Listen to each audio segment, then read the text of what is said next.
வணக்கம் நண்பர்களே. இன்னைக்கு நம்ம எதை பற்றி பேச போகிறோம் அப்படின்னா, எங்கள் தோட்டத்தில் ஏறு உழுது பாரு கட்டி ஆட்டுக்கு தீவனச்சோளம் தெளிச்சிருக்கேன். அதுக்கு இன்னைக்கு ஃபஸ்ட்டே தண்ணி விடுறோம். அந்த ப்ராசஸை தான் உங்களுக்கு நான் காட்டிகிட்ருக்கேன். இது மாதிரி ரொம்ப சிரமம்தான். எல்லோரும் நினச்சிக்கிட்டு இருக்காங்க விவசாயம் பண்ணுறது ரொம்ப ஈஸின்னு. அது ரொம்ப ரொம்ப ரொம்ப ரொம்ப கஷ்டம். இவ்வளோ கஷ்டம் இருக்குங்கிறத இன்றைக்கி தான் நான் தெரிஞ்சுக்கிட்டேன். இது நம்ம தென்னை மரம்.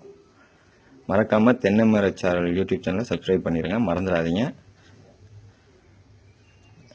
பாருங்கள், இப்படி இருக்கு போயிட்டுருக்கு தண்ணி, மெதுவாக போயிட்டுருக்குங்க. இது டைரெக்டாக காவேரியிலேருந்து வருது தண்ணி.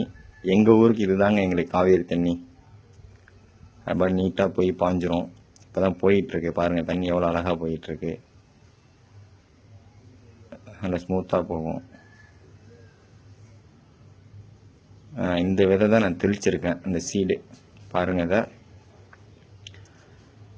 அந்த இது ஆல்ரெடி யாராவது யூஸ் பண்ணியிருந்தீங்கன்னா எப்படி இருக்குன்னு சொல்லுங்கள். இந்த விதையை நம்ம தெளித்தோம் அப்படின்னா 4 வருஷத்துக்கு மறுபடியும் தெளிக்க தேவையில்லை. இது அறுக்க அறுக்க விளைஞ்சிட்டே இருக்கும். இந்த இது அப்படி தான் சொல்லி கொடுத்தாங்க. நான் ஃபஸ்ட் டைம் வாங்கி தெளிச்சிருக்கேன். யாரும் தெளிச்சிருந்தா கமெண்ட் பண்ணுங்கள், எப்படி இருக்கும், நல்லா இருக்குமா, ஆட்டுக்கு இந்த தீவனம் போடலாமா, போட்டால் எதுவும் சைடு எஃபெக்ட் எதுவும் வருதா, அந்த மாதிரி கமெண்ட் பண்ணுங்கள். மறக்காமல் தென்னை மர சேனல் யூடியூப் சேனலை சப்ஸ்கிரைப் பண்ணிடுங்க. அதோடு சேர்த்து பெல் ஐக்கனையும் அழுத்த மறந்துடாதீங்க. பாருங்கள், இப்போ போயிட்டுருக்கு, பாதி வந்திருக்குங்க.